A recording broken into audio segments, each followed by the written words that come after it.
East Mumbai.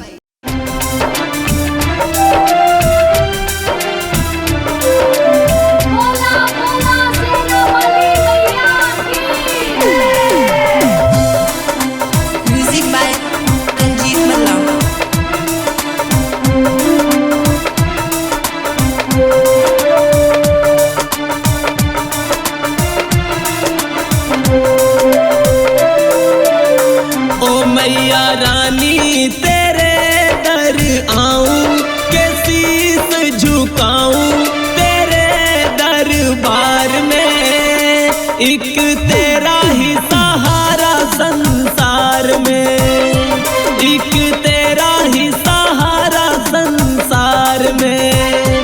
दिल की बातें मैं तुझको सुनाऊं, हाँ तुझको बताऊं दरबार में, एक तेरा ही सहारा संसार में, मैया तेरा ही सहारा संसार में।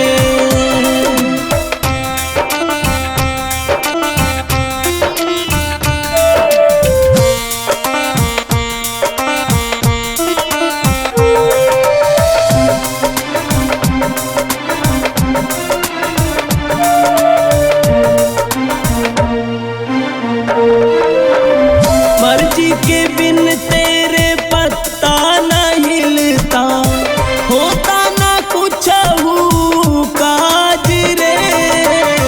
तूने दया बरसाया है मुझ पे, पहुँचा यहाँ जो आज रे।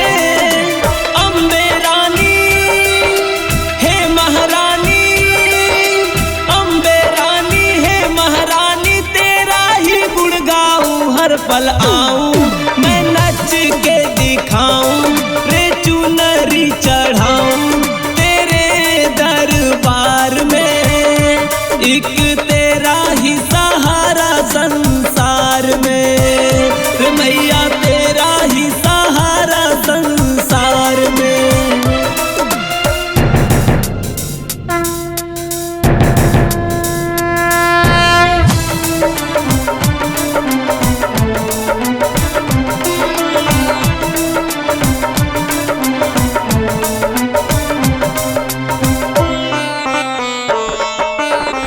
तूने ही आल्हा उदल को है तारा, मुझको भी मैया तार दे।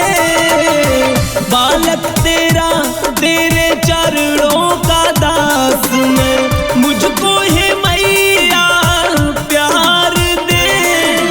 ओ मेरी मैया जग की रचैया, ओ मेरी मैया जग की रचैया, स्वर सागर गागर में भर दे आया। मैं शीस झुकाया, मैं अर्जी सुनाया तेरे दरबार में, एक तेरा ही सहारा संसार में, हाँ माँ तेरा ही सहारा संसार में। प्रभा रिकॉर्डिंग स्टूडियो, नाला सुपारा, ईस्ट मुंबई।